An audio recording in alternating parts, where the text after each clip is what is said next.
All right, we're going. All right, guys, welcome to the first episode of the Buffalo Bills FanCast. I'm your host, Zach, and this is my co-host, Dean the Dream, my dad. How you doing, Hi Dad? guys. Uh, Me and Zach always talk about the Bills, and we get into it pretty good. And we figured we maybe share our thoughts. Some people will like them, some people probably won't. I get Oh, I get fired up, and I've been a Bills fan for 50 years. Been through the some of the good, mostly the bad, and now yeah. we are. We're back up on the good side again, and we just figured we'd talk about it because we do after every game, because Zach lives in Albany and I live in Buffalo. So Yep. we got we I got live in Albany, so I've been a Buffalo Bills fan for all 30 years of my life. So Dad and I talk on the phone every Monday right after the game.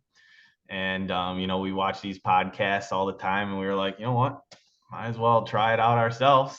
Shout out to my guy Z-Bot with Buffalo Fanatics. He inspired me to start this podcast. So let's talk about the Bills Dolphins game. That was one heck of a football game. I felt fantastic after that. We are the type of fans that let a professional football team dictate how we feel for the whole week until the following Sunday. So we heard all week about how Vic Fangio is going to shut down Josh Allen and this high-powered offense, scoring 70 points, blah, blah, blah, blah, blah. And the Bills went out there and they shut their asses up. That was fantastic. and the the national media has already seemed to have jumped off our bandwagon with the notion that the Bills window is closing, and they had Miami ranked up there with Kansas City and us, and people were saying they're going to win the Super Bowl. They laid 70 on a crappy Denver team, and the Terrible. whole nation went wild. And Tua was like Joe Namath or something, I know. and Yeah, I know. we just beat the living shit out of them. Right. Yeah. So And after week one, everybody was out on the Bills. They had one bad week, and I think they've proven themselves over the last 3 weeks that they definitely deserve to be up in that conversation with the Chiefs. Which, by the way, I don't think the Chiefs look very good this year. Um, well, they certainly didn't look good Sunday.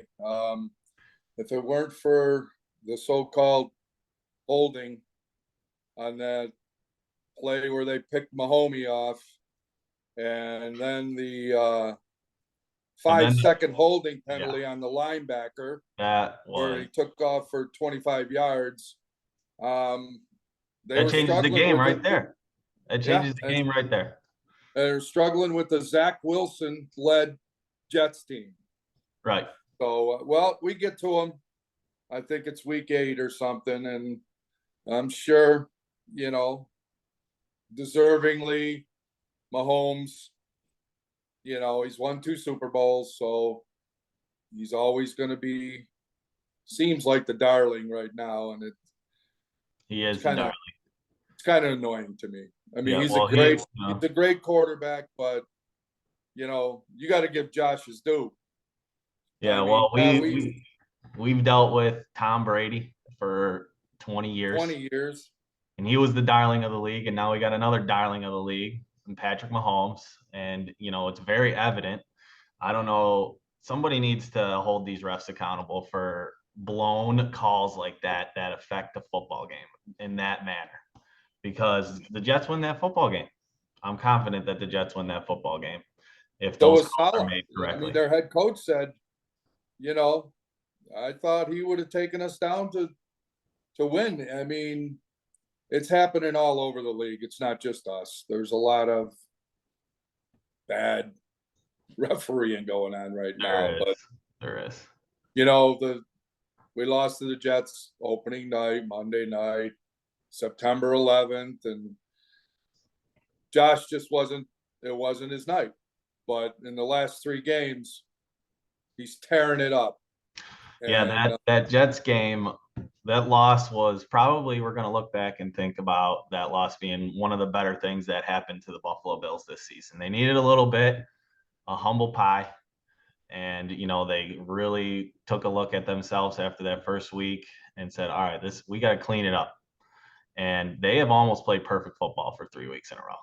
And, I'll say it right now that the Buffalo Bills are and the best football team in the league right now.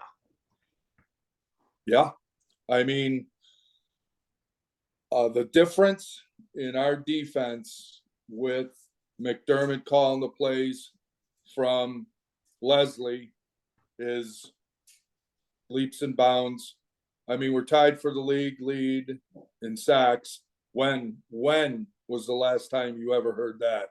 I know. From us. And we're more aggressive. We don't play that Tampa defense, 2 soft. Yep. That's all right. We got animals in this podcast, so they're gonna be around. Loki. That's my sister's dog, Loki. She is on a trip in Alaska, so Dad is babysitting. Yeah. But yeah, the Bills are looking great. And going into this week, just like usual, stuff just stacks up against us because the Jags been in London, played a game. They're all rested. They're waiting for us. And now we got to fly 7 hours, 5-hour time difference. And, McDermott, I watched a little bit of his press conference, and they're relying on their staff to determine the best way and time to get there. And they're going to fly out tomorrow night, overnight, stay up all day, practice, and try to, get accustomed to the time difference and, jet lag and all that. But it's just like, why are the Jags there 2 weeks in a row? Why are they waiting for us? Right. And for us to be the home team when they're already there. So we lose a home game for the second year in a row because of the snow from last year. We had to go to Detroit. We had to go to Detroit because we couldn't get to the stadium in frickin' Buffalo because there was so much snow. So we lose a home game again. So it's just one of those things. The spread right now is 5.5. I mean, if we play a game like we played against the Dolphins, not saying that we are gonna, but it won't be pretty for the Jags if we play like we did Sunday. And honestly, there's really no reason why we should think that they won't, because week 1 that was an anomaly. It really was. Everything that was going on, it was a huge game for the Jets. Aaron Rodgers goes down. Josh is, who knows what was going through. September 11th, in New York City, and I think they were just, I don't know, maybe almost too torqued up. Maybe. And it was just, I mean, and we played like crap, and we lost in overtime on a punt return. So, yeah, and it's unfortunate, but it is what it is. And I think they learned from last year when the whole nation was on us to, we were going to win the Super Bowl, and not sure they were ready for that type of hype. And then with the snowstorms and DeMar, and I mean, we played 3 games in 11 days. I know, we won them all of them were on the road. I mean, it seemed like when it got to the Bengals game, they had nothing left. They were just that is yep. And they always talk about hitting your stride at the right time. We came out of the gate hot as hell, at the beginning of last year, and we cooled off as we went. Obviously, DeMar and everything did happen. So Well, this John, year, this year I think is going to be different. This team is far and much better than the team last year. Defense, offensive line. Josh has got time all day. That Osiris Torrance is a stud. I mean, they did good. They did good this yeah, offseason. they beefed up the offensive line, and I mean the defensive line. These guys are coming around now. Oliver, you mean Russo? These guys are getting after it, man. And They are getting We got Von practice today. Yeah, that's huge. And he can only help. And I think that they learned from last year a lot. A lot they learned that. It's one game. You gotta think of it as one game season. Mm-hmm. And just play that game and then move on to the next game and move on to the next game. And I think Sean does an outstanding job of keeping them on an even keel. And Josh is more mature. And you got to remember last year he hurt his elbow against the Jets right after the bye. That's right. And we didn't score many points for the rest of the year. And that never came to light, but right. I'm sure his arm was I mean, he's not going to be the one to tell you that he's hurt. He's not going to be the one to tell you that. So, right. And we had a lot of last year. No Hyde, Poyer was hurt. Oh yeah, we were crippled last year. Yeah.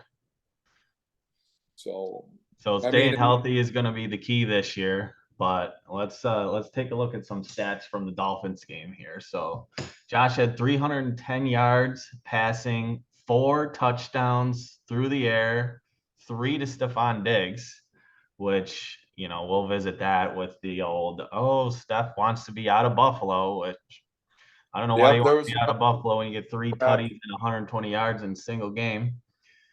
104 rushing yards. The Bills have rushed for over 100 yards in all 4 games without Josh Allen running around. And that is, in my opinion, one of the biggest differences from last year to this year, because it gives Josh so much more space. Instead of teams lining up back there, be like, yep, they're going to throw the ball. Now you got to worry about James Cook, Damian Harris, Latavius Murray.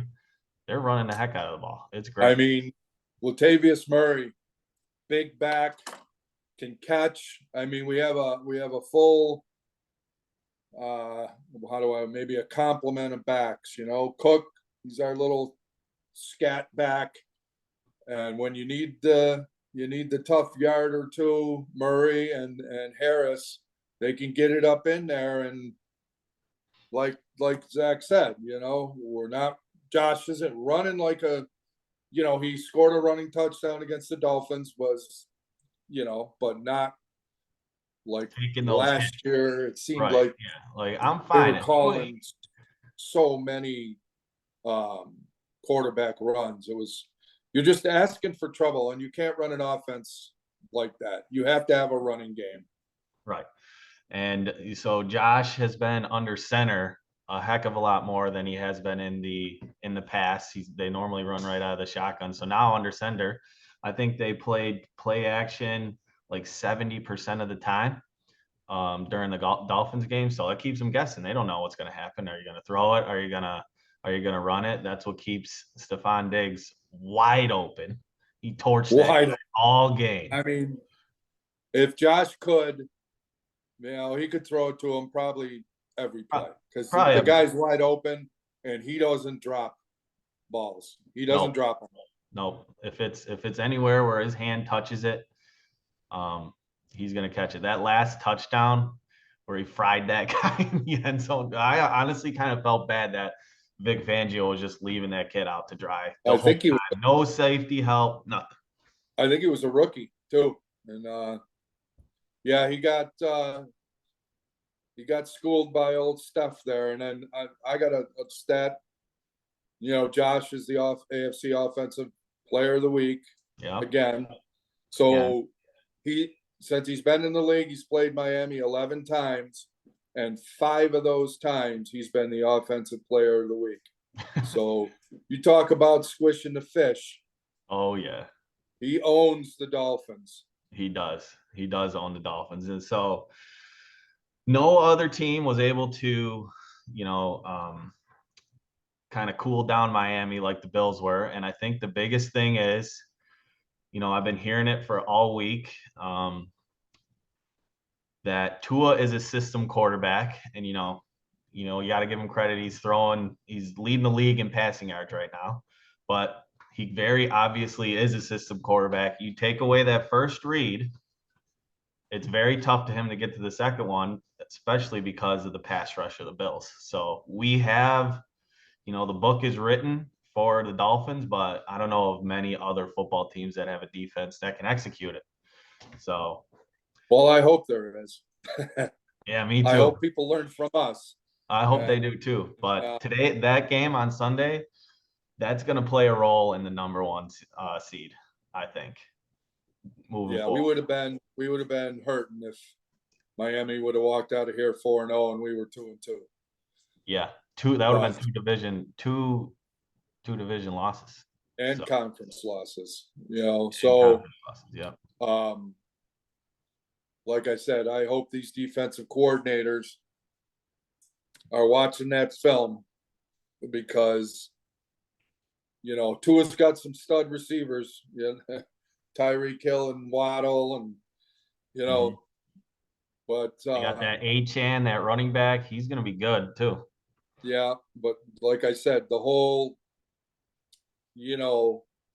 national press was like Tua turned into Joe Montana, and the Miami Dolphins are going to go 17-0 and score 60 points a game, and that's it. It's over. Yep, that's not the it. Bills brought them back to earth. Yep. Yeah, they got a good offense, but you get some pressure on Tua, they're vulnerable. And their defense, Josh made it look fairly easy. That was a cakewalk. That was a cakewalk. They really that was fun to watch. They went down the field in 4 minutes on the first drive. Then they went down in 5 minutes on the second drive, 2 minutes and 45 seconds on the fourth touchdown, fifth touchdown, 53 seconds. They cooked them. They cooked them. Well, it was great. In the beginning, I thought it was going to be a track meet when it was 14-14. And then, everybody did. Then, I don't know, Sean, he must have cooked up something or saw something, because after that, we shut them down. They really couldn't do anything. And we gotta give Sean McDermott credit, because I'm guilty of this. I was one of the people at the end of last season that said, you know what, I've had enough of Sean McDermott. I'm sick of watching the Bills get bounced in the same place for 3 years in a row. But he answered the call over the offseason. That defense has never looked better. Pretty similar setup, same players, pretty much the same thing. We added Leonard Floyd, who turned out to be a stud. Yeah. And all these guys are coming into their own. So you got to give Sean McDermott credit to, we hear about Vic Fangio being this great defensive coordinator. What about Sean McDermott? I mean, come on. And even Ken Dorsey.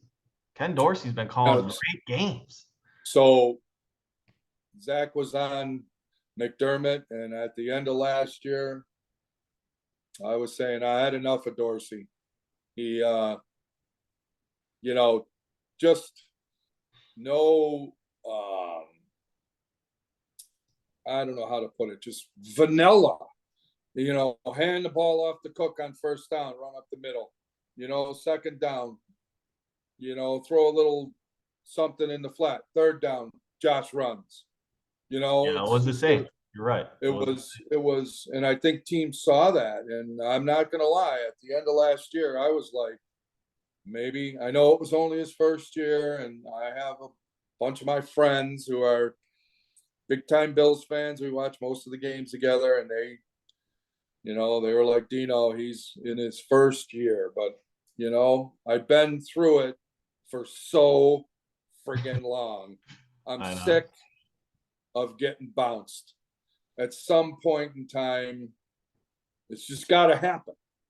I mean, I had season tickets for our Super Bowl run, and back in the heyday, and it never happened. And then the drought. Now we're good again, and I'm just sick of shit happening to us. 13 seconds, in my opinion, Leslie Frazier would have not even gotten back on the airplane back to Buffalo.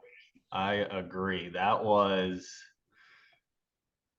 And they let him come back. I don't even want to relive that. I know. I mean, they had pictures last year. I'm sure everybody saw them. Cincinnati's at the line, and it's 3rd and 7, and the TV. None of our DBs or corners they're not even in the picture. I It's know. 3rd and 6. Right, they're going to run to the line and stop. Yards off the guy. It's just I was glad that he's gone, and whether he took a year off or they said, "Yeah, you're done. You can say whatever you want, but you're done." Right. And you see with McDermott, way more aggressive, way more. I mean, our pass rush is unbelievable right now, and we're rotating guys in, which that was a McDermott thing that in the beginning was like, when you see these teams that have their front four and they keep their front four, the same guys. Right. Us, we've got enough surplus. Yeah, we got that we can rotate guys in and out. And in the beginning, I wasn't so crazy about it, but now, hell, it's working, and it's working good. I mean, I haven't seen a defense play like that. Obviously the 49ers have this spectacular defense, and obviously the Cowboys have this spectacular defense, but I don't know if it gels the way that the Bills do. I mean, the chemistry that they've built together, the culture that Sean McDermott has in that building, the Bills are scary. The Bills are scary right now. If you're a team looking from the outside in, smart Josh Allen, that's a scary thing. Yeah. I mean, right after week 1, they had all that, Stephen A. Josh isn't even an elite quarterback anymore. Bunch of people trashing him. And it was 1 week, and now they're eating crow because the same people are saying, well, maybe Josh is. And how can you not? He had a perfect quarterback rating. I know, perfect. I mean, what more do you That's need? crazy. Against the famed Vic Fangio, who's, he's going to shut us down. He was clueless. He didn't know what to do. No answers. They've never had it. Like you said, they've never had answers. 5 out of the 11 times, offensive player of the week, AFC offensive player of the week. That's and we don't have them again until week 18. And between me and you, that game's probably going to be meaningless to us, but it might mean something to the Dolphins. Right. So let's go through the schedule. I'm hoping that's the case. That's I'm no football guru or whatever. I'm just a fan. We're fans. But so let's go through the next few games. To your point, week 18 might not matter. So we've got the Jags in London. Then we've got the Giants. That should be a win. The Jags should be a win. The Giants are a mess. Giants are a mess. That's a dub. The Patriots. Dable will be back. So Dable will be back. And then unless he has some sort of fantastic revelation on how to stop Josh. I mean, that. Well, plus what they have scored the Giants. I don't even think it's double digits in the first half of all 4 games. They haven't scored a touchdown in the first half all season. Yeah. I mean, Saquon's out. You know, they're banged up. There's no doubt. You know, I don't know what Right. they saw to pay Daniel Jones because, damn, he's Well, not looking so good either. Whatever they paid him, 40 million or something. and I think that is what is really getting to Dable. Like, obviously you saw Dable throw the iPad after Daniel Jones threw that interception. The 97-yard one. Yeah, 97 yards. He threw it right to it. Well, If I think the guy, you know, there was a miscommunication. He turned the wrong way, but still. I mean, still, he's staring at him. Yep. I mean, I don't know. That's pretty. So after the Giants, what do we have? After the Giants, we've got the Patriots. Yeah, That's they a got dub. Mac the Noodle. Well, Yeah, he's Macaroni Jones. Yeah, Macaroni Jones, and I don't even know if he's going to play because I don't he even know stinks either. so bad. Then we After got the that, Bucks. The Bucks with Baker Mayfield, which they don't look too bad, but I'm not too worried he's about that. you know, halfway decent, but another game the Bills should win. Then we got the Bengals who stink. Well, I think Burrow is I think he's hurt more than they're letting on because although they were sacking the shit out of them, like their offensive line didn't protect them very well against who do they just play? See, like I said, I'm not this great Yeah. sports writer or anything, but I just watch They football. just played the Titans 27-3. Yeah, the Titans were all over his ass. And you know, it's said to be one of the best receiving cores in the league they got over there. So for them to score 3 points, you know, that's pretty rough. And I think it's going to be tough for them to keep all three of them guys because I think Chase is coming up on contract year and he's going to want buku bucks, and then he is. T. Higgins and you know, whatever their other receiver. They got three good ones. Yeah. All right. So we are on a free version of this app. So we have 3 minutes and 45 seconds left of recording. So let's go through the rest of the Bills schedule quick, and then we'll wrap it up. Okay. So then after the Bengals, we got the Broncos, stink. Yep. Then we got the Jets again. They're going to kill them. I guarantee you they will not let that happen again. So that's 1, 2, 3, 4, 5, 6, 7 games in a row that we should win. We should go on a 7-game win streak right here. So we'll be what? 10-1? 10-1. And then you get to the Eagles, who, you know, they squeaked one out against the Commanders. And we destroyed the Commanders. Destroyed them. Huh? And we beat the heck out of the Commanders, 37-3. And Riverboat Ron should have went for the 2-point conversion to win the game instead of going for a tie. That was brutal. And then we got the Chiefs, which that'll be huge. It's always a good game, but they're not going to be able to stop Josh. And the Bills defense, as they stand right now, they don't have no receivers over there. They got nobody. Nothing. They got Travis Kelce and Taylor Swift, and that's it. Okay, I got to move here because technical difficulties. All right. There's going to be chaos now. All right. Then we got the Cowboys, which they got a good defense, but I don't think Dak's just he's not great. He's a mid quarterback. Then we got the Chargers. What's his face broke his finger this week? Herbert broke his finger this week. So, I mean, that's December 23rd. He'll be probably fine by then. Then we got the Patriots and then the Dolphins. So I'm telling you, we could, I mean, if we would lose 2 or 3 more games all year, I would, you know, that would be my prediction right now. Yeah. I mean, of course, I am a homer. Yeah, right. Yeah, for me, we're gonna win. But All right, guys. Well, that is our first episode of the Buffalo Bills FanCast. If you liked, go ahead and subscribe, hit the like button, comment below, let us know what you think. And we'll be back next week with episode 2. So we Talking appreciate you about the guys joining Jags. us. Hopefully a victory against the Jaguars, and hope you guys enjoyed it. All right, guys. We'll see you next week. Later.